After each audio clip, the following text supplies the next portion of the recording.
the terrible breakaway goal, or he just lost the puck into the net? Or was I that don't when remember. he became I'm just looking at 500? the NHL PR tweet. Yeah. Was it against San Jose? All I know is Dallas was. We are. I just gave it away by switching to a black screen by accident, didn't I? It's a good thing I didn't swear. This is the DLS Dallas Stars pregame show. Sam is here. Sam probably saw the little light icon and didn't sell. He sold us out. He knew. I missed a mother effer from Luddy by about 10 seconds. So this is actually a good idea. Stars and Blackhawks tonight. We'll get to it. What if you just go on just let me keep going. Curse parade until you tell me it's 7 o'clock or 6 o'clock. Right, no. So you do it, and then John will get in trouble for airing a profanity-laced start, and he'll have to tell us you're live so we don't. Okay. It's like really manipulating our producer. It's a good trick. That's a good trick. I'll do what we did for the watch along, and I'll just put this up and mute you guys. And so then when at least we're ready, then we'll know we're live. When does the show actually start today? Right now. It started it's on like a couple minutes ago. Oh, okay.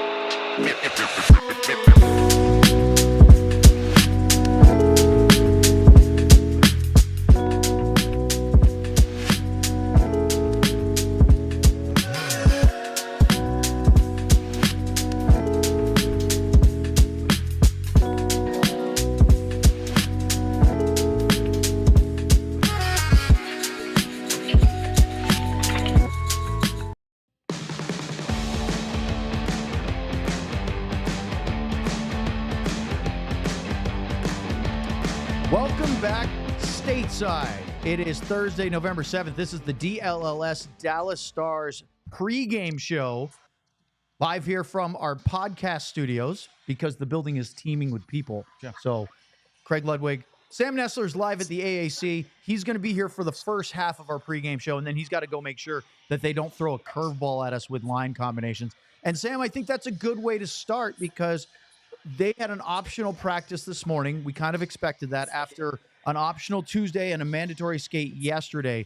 But based on what we saw yesterday and then what we heard from Pete this morning, what are your thoughts about what we're going to see for personnel tonight?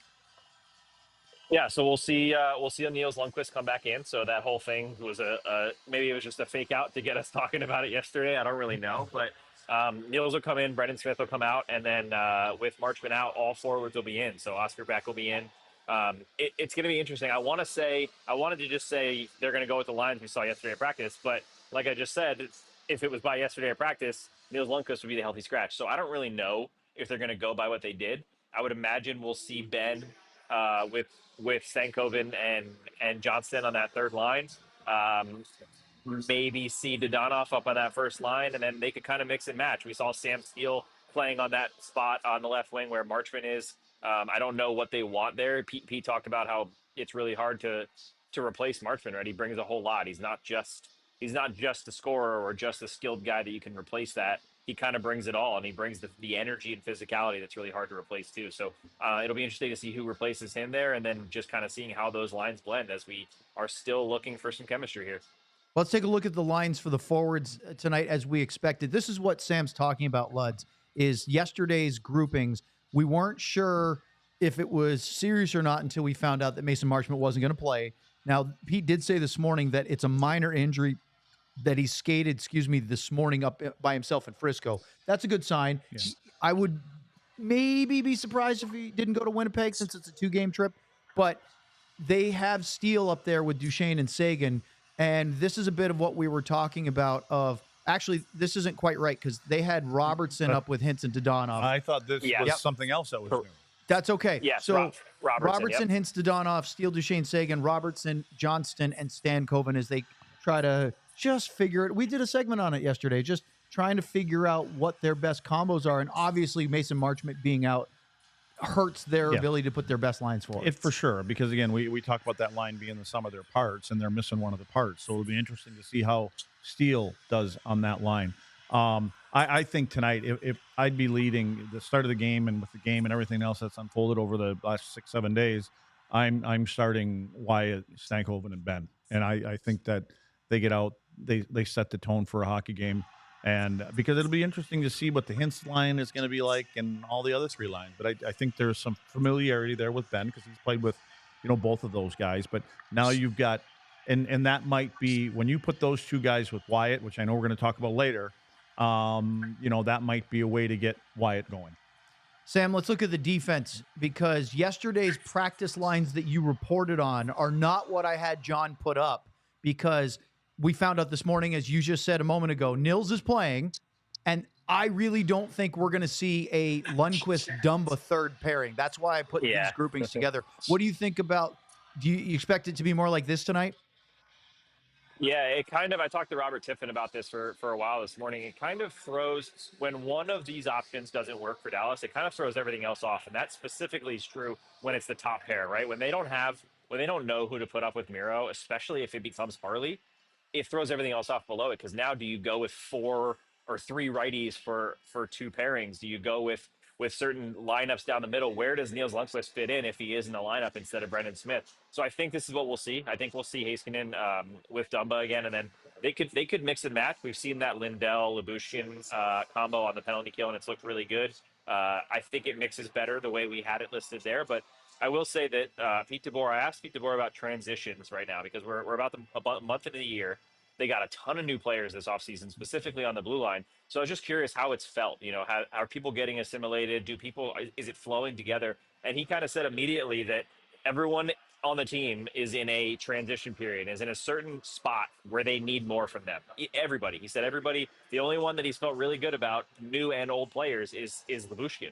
And he actually specifically called out Lyubushkin, how solid he's been and how much they liked his game. So I know he liked Dumba's game early before he got injured. He thought he was progressing in the right way. So it'll be interesting to see who jumps up and takes that spot. That's what we thought we'd see all year, and right now we're still seeing it. We're waiting to see whether that is their only option, Harley, because that seems like that's a good option, but it should be the last option because of what it does with the trickle down to the rest of the blue line. I think it really predicates on whether or not Brendan Smith is in or out of the lineup, because if you're going to go with Heiskanen and Harley, look, Lyubushkin and Dumba, you're not going to play on their left, are you? Right. I think what you have right there is, that's why I asked you guys a question the other day. Sam, if you remember, I said, is Dumba been that bad? And so it sounds like Pete doesn't think he's the same guy as he was, like you said, prior to the injury. But I didn't think that he played himself off of being a partner with Heiskanen. And I was honestly, I was surprised that he was going to start there at the start of the year. And I thought he's been good. But I think that's the way that they need to play. And when you bring up Lyubushkin, you know why Lyubushkin plays so well in Pete? Because he knows who he is. He knows what he does. He knows I stay within my game. I play a physical game when I can, and I'm in the right spots at the right time. And he doesn't feel he has to do something that he's not on this team. Especially offensively. Yes, because of what the other personnel they have. Yeah, of course. And so I think that's the way it's set up right now, to me, is the way it should be. And I guess they're just waiting to see if Matt is the right guy there. I don't personally, when you look at those 6, now I liked the pairing last year, with those 2 guys up there. When you had Miro and Thomas up there as partners. But with this grouping, I think that's the way it should be right there. But again, that all depends on the guys on the right-hand side. Right. And when one of those guys isn't, and specifically Dumba probably, he's the only one that I think that they'll tinker with up there. I don't know. When I listened to Pete talk about Nils, I'm not sure if they would ever put him up there. But I just don't know if Nils is ready to handle 26, 27 minutes a night. Sam, you asked Pete yesterday at practice, because I watched it after we got done with our show, a couple of questions about Nils, and he was good with his first answer. His second one, I don't know if you picked up on it or not, but maybe I'm reading in too much. It kind of almost sounded, when you get asked that follow-up on Nils, that Pete almost looked a little like fatigued about talking about it, as if, hey, I have bigger problems on this roster than Nils Lundqvist, and that's there. I wonder if he thinks there's a little too much focus on Nils concerning this is a pretty good team, and they have other guys that are higher in the lineup that need to be performing better than they are. Yeah, and he's been hearing questions about Nils for 2 years, right? So I'm sure he's sick of it. We used to bug the crap out of him when Nils would get scratched. Hey, why is this happening? Was he not playing well? And he would just try to tell us it's part of being a young defenseman, right? I mentioned this yesterday when I came on the show. But now it's past that, and I think they're sick of all of this up and down and back and forth. And what I love to know is the truth behind what Pete DeBoer's thinking with Nils Lundqvist, and who wouldn't want that? But because I can't tell, I really can't. I can't tell if they're just in a place where he feels really comfortable and he thinks Niels is progressing, and they're going to give him 60, 70 games to just let him progress into what he is, or if he's just beyond frustrated with the fact that Niels hasn't grabbed it. I really cannot tell, but you're absolutely right. He did kind of just give a simple, it's early. We're gonna let him go through with what he's gonna go through, and didn't really give a specific answer, because what I really want to know is, how is this gone through the last 2 years, right? You knew what Niels was 2 years ago. You knew what he was during last season. It's got to progress in some way, right? It can't just be. It's like the whole thing about the Iser plan in Detroit, right? It's great to talk about it, but eventually you got to start seeing something. And I haven't seen a lot of change in how they've treated Niels Lundqvist over the last 2 years, and that's what I was trying to get out of him: is what does this look like right now, and what's your goal with him, honestly? Well, Sam, I remember one of his comments. I'm not sure if it was yesterday or the day before, when he was talking about Niels again, and he made some comment about, these are the things that he has to do for me to be able to trust him to play. Or Yep. maybe he didn't use the word trust, but it's the first thing that popped into my mind, because when he started playing 2 and 3, 4 minutes last year in the playoffs, you can sugarcoat it however you want. The head coach didn't trust him. That's what it is. But when he put his 10 games together that he talked about, Yep. he was doing more things for me to trust him to put him onto the ice. And then Yep. he didn't play that game. And then it almost sounded like he wasn't going to play tonight's game. It sounded like it yesterday, didn't it? Yeah, it did. Yeah. And so I'm glad he's back in. So I just think that it's more about the minutes. Like, he can do things right now in those minutes, whether it's 10 or 12 or whatever it may be. And he's looking for that guy. Everybody's looking for that guy to play with Miro that can be out there all the time, because Miro's out there all the time. And again, Thomas Harley, for me, has got to, if you're going to play with Miro, you kind of have to think Miro's the guy that kind of jumps up on the play at times. And so I have to be able to defend as well as jumping into the play offensively. Sam, before we let you go, because I know warmups are going to start pretty soon, I thought it was interesting, DeBoer, when you asked him yesterday about what he expects from tonight's game, because this is their first game back from the Global Series. They've had some time to try to recover, and he's pretty much admitted some sloppiness is not off the table. He just cares about winning. Yeah, that's exactly what he said. He said we're going to take the good with the bad, and he fully expects to see both. He expects to see the sloppy legs, the mistakes, the jumpy plays with the puck early on, and that's a good thing, right? It's good to just once in a while not just pretend that this is not a real thing. They really went to Europe and really took 2 weeks off of the season and played 2 really hard games and had a 7-hour time difference and 2 11-hour flights. Those are all real things, and that is going to have a real effect on the beginning of this game. It'll be interesting to see the pace, because Chicago played last night, lost 4-1 to Detroit. But it should be similar pace, because Dallas playing with some heavy legs early on and Chicago playing on a back-to-back, it's probably going to look pretty sloppy early on. And it's going to be really key to which team makes fewer mistakes, and don't get behind, right? Don't go down 3-0 in the first period because you allow 2 breakaways on some jumbled plays. But one thing before I go that I did hear Pete talk about today that was really interesting was, he said he talked to the team today about where they are in the season. He said, look, the preseason's over, camp's over, our Europe trip is somehow behind us. I don't know how we're already past Finland, because it feels like now it's just been flying. But he said he wanted the team to understand the reality that now we are in the meat of the season, right? And it reminds me a lot of that 2021 year when they were playing 2 games in 3 nights and back to back to back and all these crazy scenarios. They're going to pretty much be playing every other night now until the 4 Nations tournament in February. And he really wanted to make sure his team was not just ready for that, but fully aware of that reality. This is going to be tough. This is our chance to show right now we are one of the best teams in the league, and we can get through that adversity and still come out of it in the 4 Nations in a really good spot for the playoffs. It's interesting how the opponent changes a coach's language. And when he talks about sloppy, if they were playing the New York Rangers tonight, just for instance, and you had the same trip, I don't think you'd be saying we expect some sloppiness. I think you'd be saying we can't be sloppy tonight. Right. Yeah. You've got an opponent and you've got a tough schedule for the Blackhawks, so you can kind of just throw it out there a little softer. Yeah. Sam, enjoy the warm-up. Let us know if there's a major change in the line combinations. We'll be looking for you. Will do, boys. I'll see you soon. All right. I'll see you in my scooter ride in a minute or 2. All right, Luds. We talked about getting back from Finland and going through the motions. Jake Ottinger, his first start since a very disappointing game against the Panthers in the first game of the Global Series. I don't think he has a lot to prove to anybody, but I know that he will be very motivated to make sure that that was an outlier, not a norm. He's going to be hungry. I think, and I think it's a good team to come back, and I think that, because again, I don't expect Dallas to be nothing but on the hunt the first 5, 6, 7 minutes of this hockey game and kind of set the tone of the game.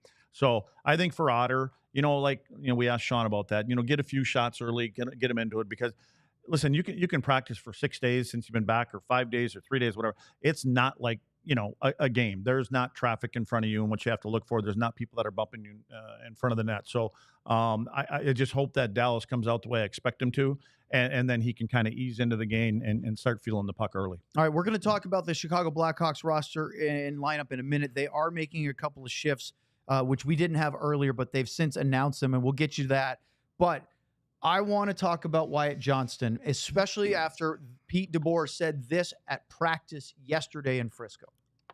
Just conversations and I think honest look at his game. Is he getting chances? Is it just a matter of puck luck, or is there some things he has to do better? I mean, those are all conversations we have with him. I think the underlying tone of those messages, though, is, I think he's really close to breaking out. I don't think his game's fallen off a cliff. People have to remember, he went 18 games last year without a goal. So, he has a little bit of a history of being streaky. So I'm definitely not panicking. I love Pete because he doesn't throw his players under the bus. When he brings up that 18 games, he's basically saying to everybody else, just tap the brakes. He went through this stretch before, and then he hit it, and then he took off. So I like that part of it. And when they talk, they've talked, and what he's sugarcoating is I don't want to say sugarcoating, but what he's sugarcoating. You think he's tap dancing a little bit, or just glossing over? He's talked to Wyatt and said, "Dude, you're better than this." I mean, it's not game 5. We need more. Game 12. We need more. Yeah, and that's really not a panic time either. No, but we need more. We expect more. I mean, Wyatt expects more from himself. I mean, and it's not a lack of getting in positions and things like that. Wyatt's played the most minutes per game than any other forward on this team. He's playing 19 minutes a game. So he's given him every chance to bust out of this thing. And, I said this to you earlier. I don't know, and Wyatt doesn't seem like this kind of kid, this kind of player. But at the end of last year, he finished the year of the regular season really well. He was the hottest forward for the Stars offensively. So I did a little math, and usually I'm not. Hold on, let me brace myself usually for not. this. I'm not right on most of this stuff. But the last 19 games of the regular season, he had 13 goals and 22 points. Finished strong heading into the playoffs. Then in the playoffs, they played 19 games. He had 10 goals and 16 assists. So in total, his last 38 games, he had 38 points. Somebody's going to do the math and tell me I'm wrong. Literally a point a game. That's pretty damn good. That's very good, right? Especially at the end of the regular season and the playoffs when they were in the hunt for the President's Trophy and play. I mean, those are the hardest parts of the year to produce. Okay, and then what was all the talk about at the end of the year? What's he going to get paid? Okay, all of this stuff, and again, he's a young kid. Because this is the last year of his rookie deal. Yep, of his ELC, and so feeling good and all this kind of stuff. Sometimes when the season starts, you forget about what you did to get all those accolades and get your contract. I'm not saying that anything went to his head, but you just think you can come in and pick it up and I'm going to start right. It doesn't work like that. You have to go back to work. And I'm not saying that Wyatt doesn't work, but there's parts to the game that I see. And we got a little chart here that I looked at. And this is basically a shooting chart, and it kind of gives you the percentile where things are, compared to the rest of the league. Now, I don't normally say this, and there's high danger areas, and then there's mid-range areas, but in high danger, which is, you can see that's from in front of the net. I mean, he's in that 84 percentile. That's where it is. And you see where it's the mid-range one. So that's 72% right there. Now, I think for Wyatt that it's still above average. Oh, no, and right. There's nothing wrong with that. Yep. But I keep thinking about the goals that Wyatt has scored, where he's coming in off the wing and he's taking these shots and short side high, and he shoots from everywhere. I think he needs to start shooting more. It reminds me of his old landlord, or billet dad, if you will. Oh, of course. And that's another change in his life, Yeah, right? it And is. so, he's on we his own. we talked about in the Say the name. preseason. Say we, the name. No, I'm not going to do it yet. We talked so much, JP. JP from Wisconsin. Yeah, JP from So we Stevens spent Point. so Clover. much Clover. talking about in the preseason his change of living situation and the void left by a future potentially Hall of Famer. We haven't really talked about it in the regular season. Is that affecting him? And you might be onto something there. Well, Just getting used to. I'm just new saying routine, there's right? a lot of things that have not changed, but there's that one thing, that dynamic It's a of big having. thing. I mean, you got somebody that's cooking for you and cleaning for you and doing everything for you for the most part. And I'm sure he had to pitch in and do his chores, but now he's on his own. God bless him for being on his own. Wyatt Johnson's a good-looking kid. And he's by got- the way, just to satisfy our producer, there's no way the Pavelski household would have had him without chores. correct. I can't believe we didn't. Oh, there it is. And he brought the bell up in front of his graphic. How about that? So anyway, with all those things going on, I can understand how your mind may be a little cluttered coming to this. So what I think, and I think because Wyatt has he's got a hell of a shot. And I think he's getting in tight where I would typically tell you, if you're not scoring a lot of goals, get in there and pay the price. He does that. But I think he can loosen things up by start shooting in that mid-range area and let those pucks go. Because Okay, let me ask you this. Do you think that teams, this is his third year, do you think that teams that are playing against the Stars have recognized that and are coaching them to not let him get inside, get closer to that, and almost baiting him to shoot from those higher areas? What I would say is, like, he wants to stick handle it into the net. And I don't think, again, that's a little And obsessive. he's good enough to do it, too. 100%. But I think that if he starts shooting the puck for a defenseman, now all of a sudden he's starting to shoot. I got to get in lanes a little bit better because now he's shooting. And there's a guy on the other side tonight who he reminds me of, and Connor Bedard. And when you look at him and you look at the numbers of percentile Bedard's in, I think we know he's got a great shot. The high danger stuff is pretty similar. Yeah, it's in the 90s, right? Yeah. Okay. But look at the mid range. But look at the mid-range. Good grief. He's And you off know the why? charts. Because he can't get in tight. He doesn't, because he'll get pushed out of there. And he's got this deceptive little move that Wyatt has the same move, so he shoots from a distance. And if you or a look little at, bit further out. If you look at the graphic, now it's not exactly the home plate area for high danger. Right. It's close, but the mid-range is basically from the face-off dots out, not all the way to the blue line. That's sort of the low chance area. But that, to me, the mid-range is sort of where that's my boundary of where I consider what I call the quality chance. Yep. The high danger is the stuff in the, obviously closer there on the left. But the stuff on the right, like, that doesn't mean getting all the way to the mid slot. That can be high slot shots. And what you're doing there is you're using defensemen as a screen. And that's where that little toe pull in that Bedard had. And Wyatt has the same thing. But I think Wyatt needs to be a little bit more unpredictable. And so he needs to start shooting from distance. And that will allow him, because now I play him differently. Because now when you take 2 or 3 of those shots, and I'm trying to get in the shot lane, because when somebody starts to shoot, you kind of straighten up a little bit. Well, now when I straighten up, now you make your little move and you beat me inside or outside and you get a little better chance, or you make that play across there. So I think by shooting, it'll help him a little bit more. Same comp. It sounds very analogous to on the power play. If you don't shoot early, the passing lanes won't open. It's easy to cover the seam passes if nobody shoots from the perimeter. There's a reason that a lot of power plays have changed right off of faceoffs. And what happens, and we're talking about power play now. So as a penalty killer, if you lose the draw, you have to get out. You have to get out and you have to get in the shot lanes. Well, the idea is now, and what would happen is if you take the puck and move it from the right D to the left D to the half wall, penalty killers now have a chance to set up. Well, if you, as they're coming out and you win the draw and you shoot the puck at the net, they're coming out and the puck's going that way. Now all of a sudden you got more bodies in front of the net. Chaos. And that's exactly right.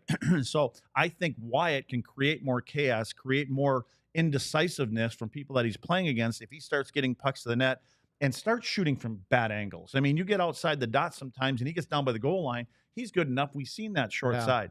I want Wyatt to be more unpredictable with his shots. And when you watch Bedard and that little time he pulls in, he opens up a little space with it's tough for a defenseman to get a stick on there, and he finds a hole in there, and Wyatt can do that. I think Wyatt, whether he's trying to play make and, get it to whoever, I think he's just he's getting himself in too tight.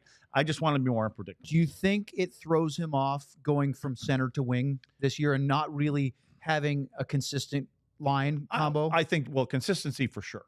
I mean, Marchment out, and we're talking about, is that line going to click right now? It's nice knowing who's on your Nice left having and right. Seguin back to play with Duchesne, though, with Marchment out. Yeah, but I think Wyatt just has to be Wyatt and not defer. Like, you don't have to get the puck to Jamie or to Stanko. You can start shooting the puck, and those are two guys that he's playing with tonight that are very happy going to the net. So if I'm one of those two, especially Jamie, I'm saying, Wyatt, you get below the top of the circle, let a few go, and let's get the goalie to stand up straight. Let's use the defenseman for a screen.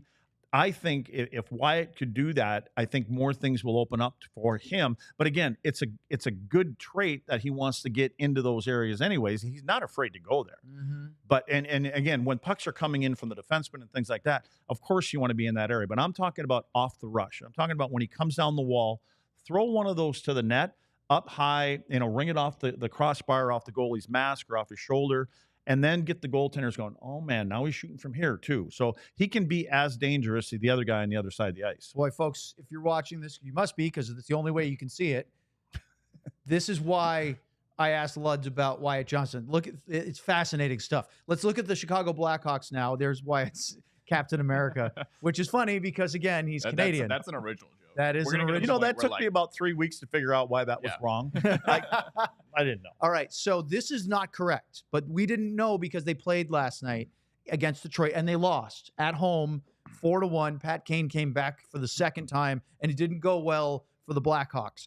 They are moving Lucas Reichel up to play on the left wing with Bedard, and Kurashev will move to the right wing. I like that for Chicago. Donato, the second and third lines are correct. The fourth line is going to be Pat Maroon along with Ryan Donato and Craig Smith. Now, Luke Richardson talked to Darren Pang, their color analyst for their TV broadcast this afternoon, and said, we want to get Reichel's legs going, especially against a team like Dallas, to have him play with Connor Bedard. However, Bedard, I'm not worried about him. He hasn't scored a goal in 5 games. He has 3 assists on one night, but he hasn't scored in 5. Do you like doing that with the caveat that Ryan Donato gets dropped to the fourth line, who scored a ridiculous amount of goals lately? He's actually their leading goal scorer, and Donato has he had a 5-game point streak snapped last night. 5 goals in his last 5 games. So who's Reichel and Bedard? Who's on the other wing? Kurashev. Okay. So the one thing is they could have moved. Kurashev was a second-line center when the Stars played him last time. They could have dropped him, but they decided that Donato can go to the fourth line. So if you're going to play with Maroon and Smith, right, you know what those two guys do. And we've seen Craig Smith. Craig Smith scores most of his goals inside the crease, right? He drives to the net. Maroon's going to be what Maroon is. And what did Troy Murray? We had him on the show yesterday. Mm-hmm. What did he remember what he said, what Donato is? He said he's a shooter. He loves to shoot. He's a shooter. So is Connor Bedard. Correct. But too many shooters on the same line, that's right? what I'm saying. Is now all of a sudden you got 2 big bodies, and if Donato's that shooter, not that you have to tell them other 2 guys to go to the net, because that's what they do anyways. But now, if they know that puck's going there, and there's no chance of, I don't have to have a trailer. I don't have to worry about that. So it's going to the net, and so we're gonna. They're a tired team. I mean, they've had a tough schedule. I don't know if you've talked about it tonight, but they've had a tough schedule for sure. Okay, so I got to interrupt you for a second. Put those lines up again. There's another change. There's another wrinkle because the guys covering the Hawks at the AAC, what I was looking at, and this is no shot at our All-City brothers up at CHGO, Taylor Hall moved, but they had it differently. Guess what? This is how Taylor Hall up there? Taylor Hall, that's what Bedard, and Reichel. That's what I did. And then Tara Vinen will play left wing with Kurashev and Bertuzzi. Foligno, Dickinson, and Anderson is in. That means Mikheyev goes to the fourth line, Donato Smith, no Pat Maroon. Okay. And then you look at it and go, like, I understand Maroon's a big guy, he's physical, but you don't need Pat Maroon to play against the Dallas Stars. Nope. And I was wondering why, if they're going to try to load up that line, because they're skilled with Reichel, and obviously there's a lot of Bedard speed, is. like Hall, Bedard, and Reichel. That's a quick line. Exactly. That's what I think I would do is put that together in that form. And hope that they get some jump out of that line. And I can see those guys double shifting if they've got the gas in the tank. Now, Taylor Hall's not a young guy anymore, but he still has the legs and he can skate. Okay, last thing for you here. It changed again? No, okay. We're good. Arvid Soderblom. No, yep. You're good. I said it right now. I'm just going to try to make a sneezing joke or something. He gets the start. He was sick the last time these two teams met, which was the last day before the trip to Finland. They were playing the second night of a back-to-back again. in Chicago the night before. It's a tough turnaround, and he was out with an illness, so they actually had to go with Peter Mrazek for both games. Well, Soderblom's going to make his first start against Dallas, but he does have one appearance against the Stars. He came on in relief in the third period of the New Year's Eve game last year, which was December 31st, 2023, since 2024's New Year's Eve hasn't happened yet. Gave up 2 goals on 10 shots. Okay, whatever. But that was goals 7 and 8 as the Stars won 8-1, and it was Mason Marchment's hat trick as he scored the final 2 goals to get the Hattie in Dallas. That was a tough night for the Hawks. So the goals that he gave up were 7 and 8. Correct. But he gave up 2 goals. Yes. So tonight he gives up 1 and 2, and Mrazek maybe gives up 6 and 7. I'm all for it. Okay. All right. That's all right. I just called it. We solved all the problems. The schedule makers did not like the Chicago Blackhawks.